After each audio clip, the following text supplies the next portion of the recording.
स्वागत है आप सभी का tech study ITI YouTube channel पर। ITI employability skills first year और एक वर्षीय सभी ट्रेड के लिए जो 505 निमी क्वेश्चंस नए जारी हुए थे नए पैटर्न पे, उसमें आज हम लोग पार्ट 19 करेंगे। मींस लास्ट पार्ट से जस्ट एक स्टेप दूर हैं। इसके बाद पार्ट 20 होगा जिसमें कि थोड़े कम क्वेश्चन रहेंगे एंड आपके 505 क्वेश्चंस कंप्लीट हो जाएंगे हिंदी इंग्लिश दोनों में।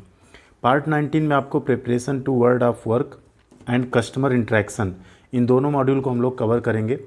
इससे पहले हम लोग preparation to world of work के कुछ क्वेश्चंस कर चुके थे। फिर से आपको एक बार मॉड्यूल जस्ट हम यहाँ से यहाँ तक के हम लोग सारे क्वेश्चन कर चुके हैं।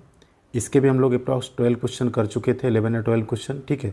इसके आगे से आज और इसके कुछ मॉड्यूल के क्वेश्चन करेंगे। इसके बाद पार्ट 20 में फाइनल कंप्लीट सारे क्वेश्चंस हो जाएंगे, ठीक है। चैनल पे नए हैं तो आपसे रिक्वेस्ट होगी चैनल को सब्सक्राइब करके बेल आइकन को हिट कीजिएगा। और वीडियो सबसे बड़ी जो हमारी शिकायत आपसे रहती है, रिक्वेस्ट भी कर रहे हैं आज तो, कि वीडियो को आप लोग लाइक नहीं करते, तो प्लीज़ लाइक वाला बटन प्रेस कीजिएगा, क्योंकि बिना आपके लाइक के वीडियो कभी भी ट्रेंड नहीं कर सकती है आगे, ठीक है। तो प्लीज़ लाइक बटन दबा दीजिए। क्वेश्चन नंबर 13 से हम लोग स्टार्ट करेंगे। पार्ट है 19। इसके पहले के आपने पार्ट्स नहीं देखे तो डिस्क्रिप्शन में पहले नंबर पे प्लेलिस्ट मिल जाएगी न्यू एम्प्लॉयबिलिटी स्किल नाम से, वहाँ जाके आप पार्ट 1 जरूर सारे इसके पार्ट जरूर चेकआउट कीजिएगा। तो यहाँ पे क्वेश्चन नंबर 13 है, a person can not have same interest and abilities. एक व्यक्ति के पास समान रुचि और क्षमता नहीं हो सकती। तो कैन नॉट है, कैन हैव होना चाहिए। तो कैन नॉट में केस में क्या हो जाएगा, फॉल्स है। एक व्यक्ति के पास समान रुचि और क्षमता हो सकती है, ठीक है, ऐसा नहीं हो सकती, इसलिए यहाँ पे क्या है, ये फॉल्स है यानी गलत है। अगला क्वेश्चन है, we can develop our abilities in a particular area if we have interest in it.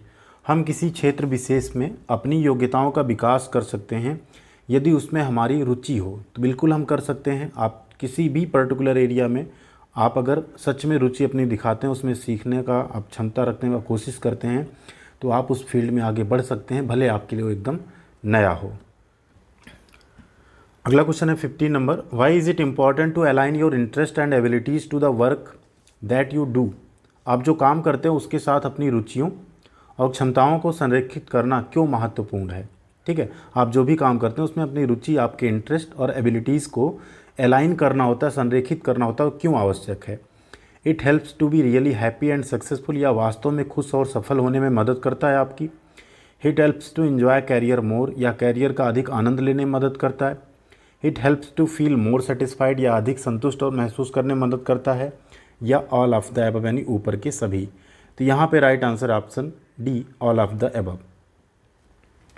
अगला क्वेश्चन है, choose a statement that is not true of smart goals. Smart goals पीछे के चैप्टर्स में हम लोग स्टडी कर चुके हैं कि स्मार्ट, स्पेसिफिक, मेजरेबल, अचीवेबल, ठीक है। आपने देखा होगा पूरा स्मार्ट का फुल फॉर्म, ठीक है। रियलिस्टिक एंड टाइमली अचीव, या टाइम का यहाँ पे रहता है, ठीक। गोल्स एक कथन चुने जो स्मार्ट लक्ष्यों के लिए सही नहीं है। It makes life a lot easier, या जीवन को बहुत आसान बनाता है। इट्स डिफ़िकल्ट टू अंडरस्टैंड, या समझने में बहुत कठिन है या मुश्किल है। It helps us in building our dream career, या हमारे सपनों का कैरियर बनाने में हमारी मदद करता है। या ऑप्शन डी है, it help us to stay on track to achieve the most important things in life, या हमें जीवन में सबसे महत्वपूर्ण चीज़ों को प्राप्त करने के लिए ट्रैक पर रहने में मदद करता है। तो स्मार्ट गोल्स में जो सही नहीं है वो ये है कि it is difficult to understand. ये एक्चुअल में ईजी होना चाहिए अंडरस्टैंड में। तो यहाँ पे right answer it is difficult to understand जो है ये स्मार्ट गोल के संबंध में सही नहीं है। क्वेश्चन नंबर 17 है, what does M stand for in SMART goal. M का मतलब क्या है, अभी हम लोग बात कर रहे थे। एम का मतलब है मेजरेबल, ठीक है। मेजरेबल मतलब क्या है, जिसको मापा जा सके। एक्चुअली औसत दर्जे का आप नहीं कह सकते, जिसको मापा जा सके, ठीक है। मेजरेबल या औसत भी आप कह सकते हैं, जिसको आप माप सकें, जिसको आसानी से फिर आप कर सकें, ठीक है।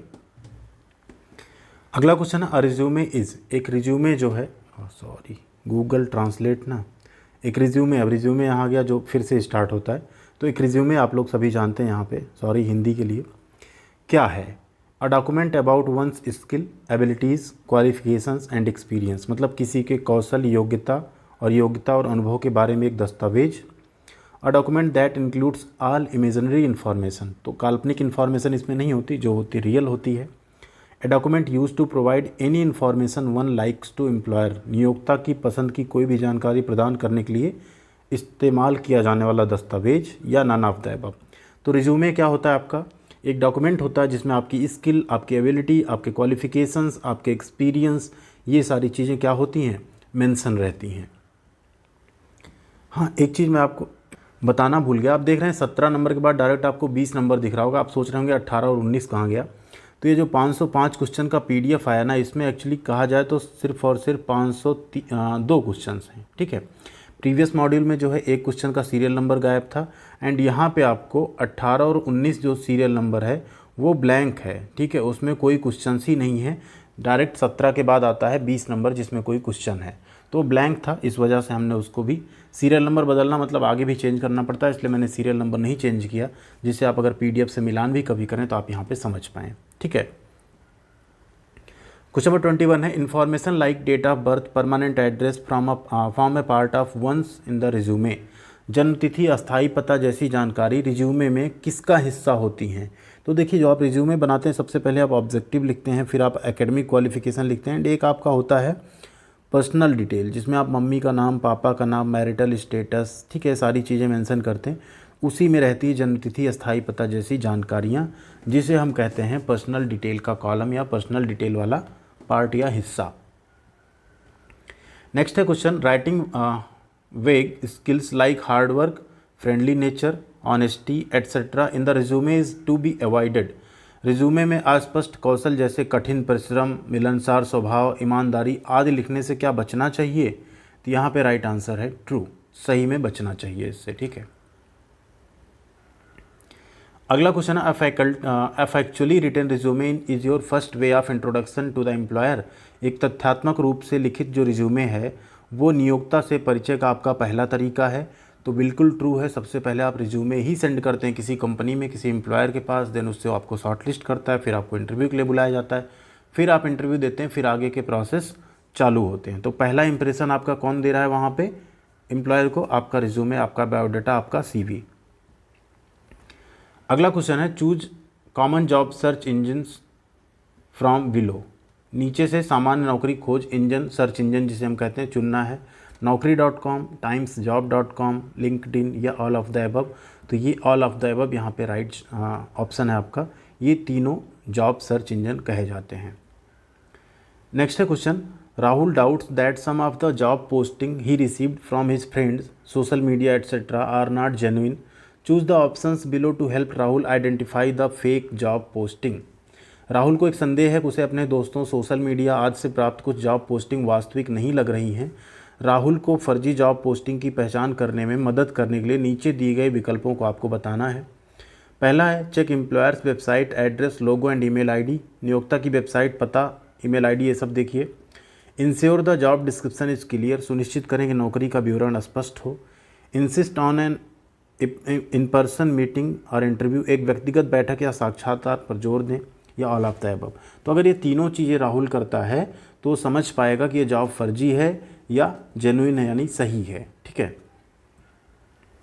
नेक्स्ट है question, job role describes the specified types of tasks one has to perform in the work place. नौकरी की भूमिका निर्दिष्ट प्रकार के कार्यों का वर्णन करती है जिन्हें कार्यस्थल में करना होता है। तो बिल्कुल जो जॉब डिस्क्रिप्शन है वो यही स्पेसिफाई करता है कि आपका क्या रोल रहेगा, क्या एक्टिविटी आपको परफॉर्म करनी रहेगी वर्क प्लेस पे। तो यहाँ पे राइट आंसर क्या हो जाता है, ट्रू, बिल्कुल सही है ये। अगला क्वेश्चन है 27 number, choose the science of fake job posting. नकली नौकरी पोस्टिंग के संकेत चुनने आपको।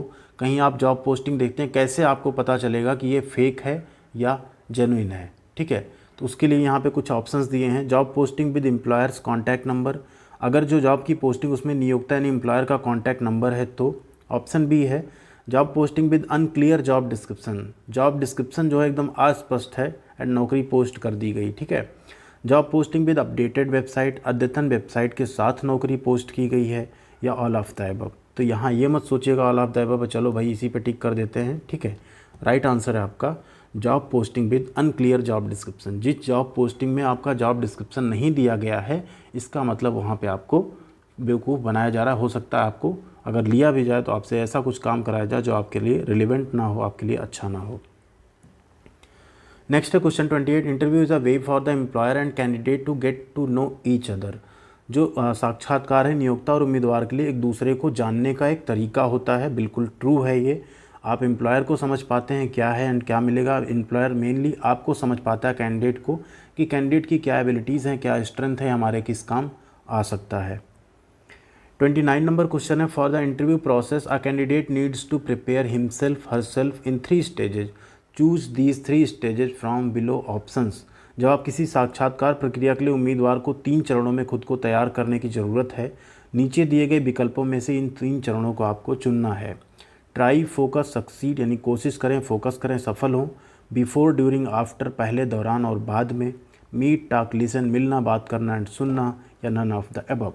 तो इंटरव्यू के लिए आपको तैयार होना सबसे पहले होता है बिफोर, फिर ड्यूरिंग इंटरव्यू, एंड इंटरव्यू के बाद आपको क्या करना है, ख़त्म होने के बाद आपको एम्प्लॉयर को ग्रीट करना है इंटरव्यूअर को, एंड थैंक यू बोल के आप चाहे सेलेक्ट होते हैं तो, नहीं होते हैं तो आपको थैंक यू ज़रूर कन्वे करना है उन्हें, ठीक है। तो यहाँ पे बिफोर, ड्यूरिंग, आफ्टर आपके 3 स्टेप्स या 3 चरण होते हैं। Next question, when an interviewer asks you to tell more about yourself you can share. जब एक साक्षात्कारकर्ता आपसे अपने बारे में अधिक बताने के लिए कहता है तो आप साझा कर सकते हैं। डिटेल्स अबाउट योर फैमिली, आपके परिवार के बारे में विवरण। Details about your education and qualification, आपकी शिक्षा और योग्यता के बारे में विवरण। योर इंटरेस्ट एंड हॉबीज़, आपकी रुचि और शौक, या ऑल ऑफ द अबव यानी ऊपर के सभी। तो जब भी आपसे और अधिक tell me more about yourself बोला जाए तो आप इन तीनों चीज़ों के बारे में बता सकते हैं जो आपको अच्छा लगे बताना, ठीक है। राइट आंसर क्या हो गया, all of the above. Question number 31 है, if you have an interview tomorrow what are the necessary documents you should carry.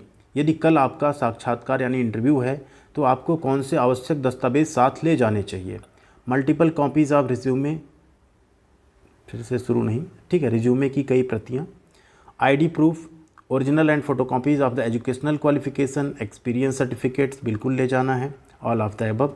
तो राइट आंसर यहाँ पे आपका ऑल ऑफ द अबव यानी ऊपर के सभी डॉक्यूमेंट्स आपको रेडी रख लेने ले जाने के लिए। यहाँ से आपका कस्टमर इंटरेक्शन जो कि आपका लास्ट मॉड्यूल है वो स्टार्ट हो जाता है। यहाँ पे हम PWW ख़त्म कर रहे हैं तो यहाँ पे अब फिर से क्वेश्चन नंबर 1 स्टार्ट हो जाएगा। क्वेश्चन नंबर 1 है आपका कस्टमर इंटरेक्शन का।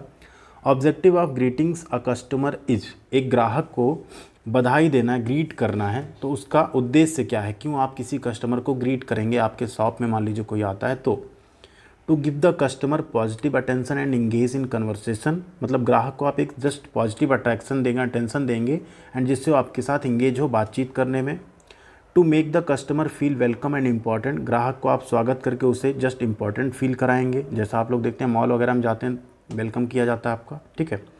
To make the customer feel welcome by making eye contact by smiling and greeting, eye contact करेंगे, स्माइल करेंगे एंड उसको वेलकम करेंगे जिससे कस्टमर को स्वागत का एहसास हो, या ऑल ऑफ द अबव। तो अगर आपको कस्टमर को ग्रीट करना है तो ये तीनों एक्टिविटी आप कर सकते हैं। अगला question, what are some of the important points to remember while greeting the customer. ग्राहक का अगर आप वेलकम कर रहे हैं, ग्रीट कर रहे हैं, अभिवादन कर रहे हैं तो ध्यान रखने योग्य कुछ महत्वपूर्ण बिंदु क्या हैं। एक्नॉलेज कस्टमर्स प्रेजेंस, ग्राहक की उपस्थिति को स्वीकार करिए। मेक आई कॉन्टैक्ट बनाकर रखें, संपर्क रखें आंखों का। स्माइल, मुस्कुराना, या ऑल ऑफ द अबव ऊपर के सभी। राइट आंसर है option D, all of the above. 3 number question है, how should be greet a customer, हमें किसी ग्राहक का अभिवादन कैसे करना चाहिए। देखिए क्वेश्चन इतने सिंपल है ना कि आप जस्ट 2-4 बार पढ़ेंगे तो आप आंसर कर लेंगे। एंड लास्ट में फिर से हम भूल गए थे अनाउंस करना, बोनस क्वेश्चन आपका वेट करेगा लास्ट में, उसका आंसर आपको बिना कमेंट बॉक्स में दिए बिल्कुल नहीं निकलना है, स्किप मत करिएगा वीडियो। और अभी भी आपने लाइक नहीं किया तो अभी भी मौका है, लाइक बटन प्रेस कर दीजिए, वीडियो आपके लाइक से ही आगे बढ़ता है, ठीक है। ऑप्शन ए है इग्नोर देम, उन पर ध्यान ना दें। ऑप्शन बी है wait for them to speak, उनके बोलने का इंतज़ार करें।